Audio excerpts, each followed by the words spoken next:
This is Sheila Okay. from Hyannis.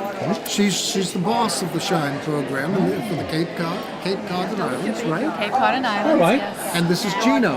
Hi, Local Gino. TV. Okay. Hi, Nice to Gino. meet you, Sheila. Tell us about Shine. Shine, well, first of all, what it stands for is serving the health insurance needs of everyone on Medicare. And it's funded by the federal government and the state. The state administers the program. It's across the state. There's Shine volunteers at all the senior centers. And we help people get through the Medicare maze of insurance.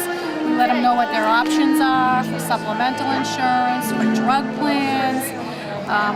We assist them in filling out applications for the different assistance programs that are out there. It's a great service. And Phil, he's the volunteer here on Nantucket.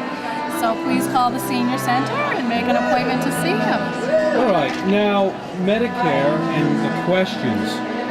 What kinds of questions do you get, Phil, when it comes to this huge issue?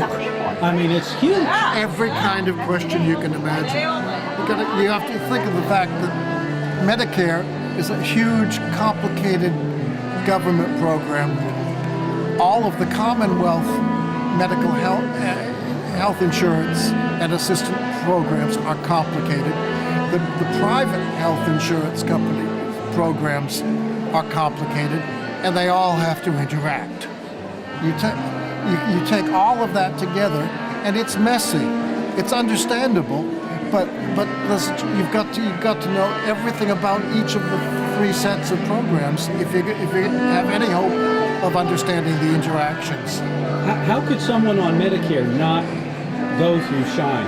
Is it possible that they don't need Shine and that they can do it without it? If you read, I can't even imagine it. If you read the book that comes to you in the mail every October called Medicare and You, and it'll say, this year it's going to say 2015. If you read that cover to cover, and even though it's a government document, it is readable. You can read and understand. If you will read that, you will know enough so that you will either know that everything you need to know is that you've read, or that there's a couple of small topics that you need to have explained. All right, but it'll be a lot easier to just come over to the Salt Marsh Senior Center and see you. Yes. And when can people come over and talk to you? Currently, our hours are 11 to 1 on Thursdays. Okay. Although, because the open enrollment period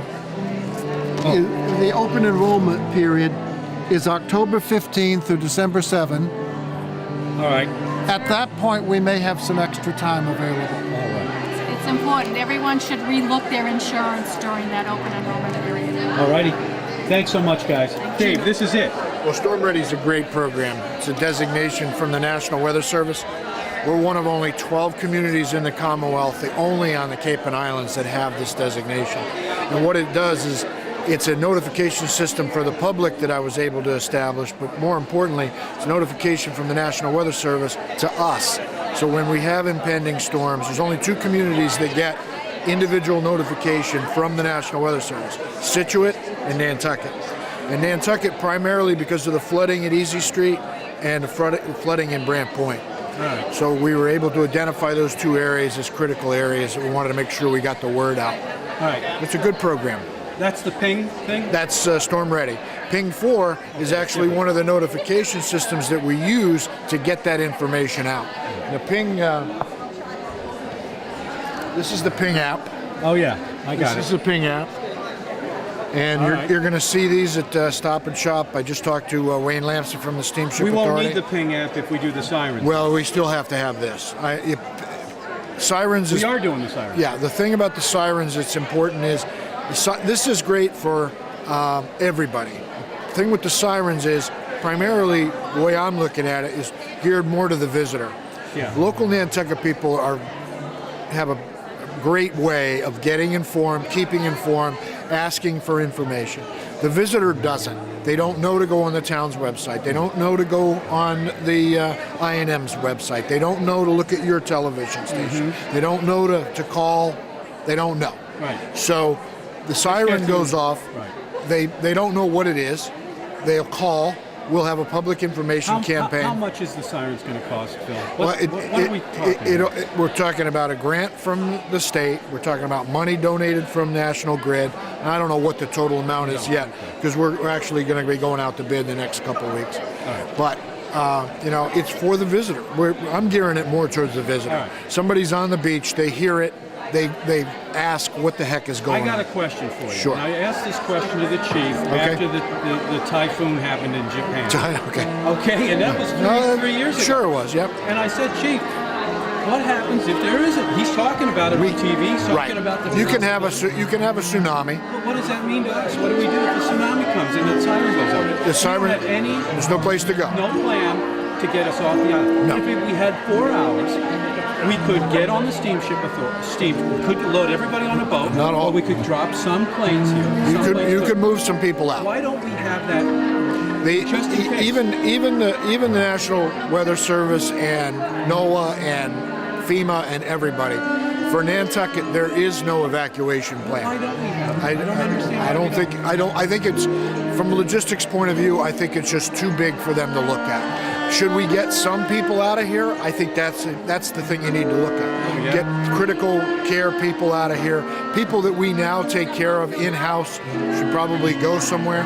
The big bottleneck, the big problem is, if you listen to the evacuation people on the Cape, the bridges become saturated. They can't even get the people off the Cape.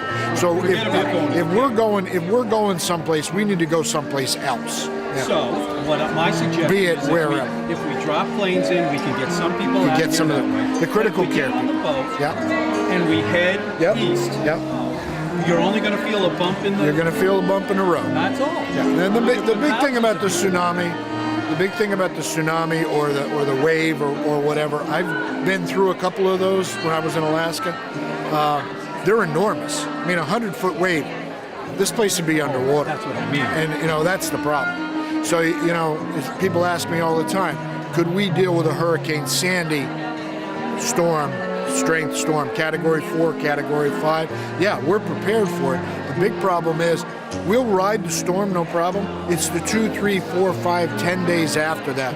Food, water, shelter for everybody. There's just no place for us to go. 30 miles at sea. So we've got plans with the National Guard to fly things in here, water in here if we need it. Obviously, we're doing a great job, Bobby Gardner, with the water company and capacity that we never had before. Food's a big concern. You see what it is now when we have a 3-day nor'easter coming. Shelves in the grocery stores are empty. So those are things that we need to be concerned about. I'm concerned about this new Stop and Shop. We're going to live through that for the next 12 or 15 months. Thank God we got the one downtown. Yeah, thank God we got something. Yeah. I mean,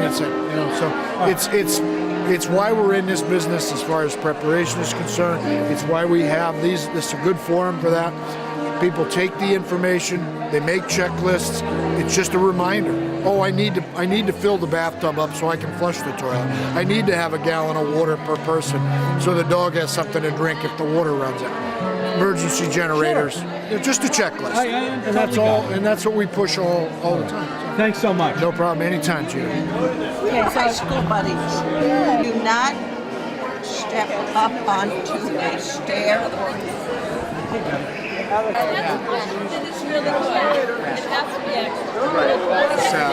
Absolutely. Hi. How are you? Hey, Phil. It's crazy. You too, buddy. Gino. Where are you?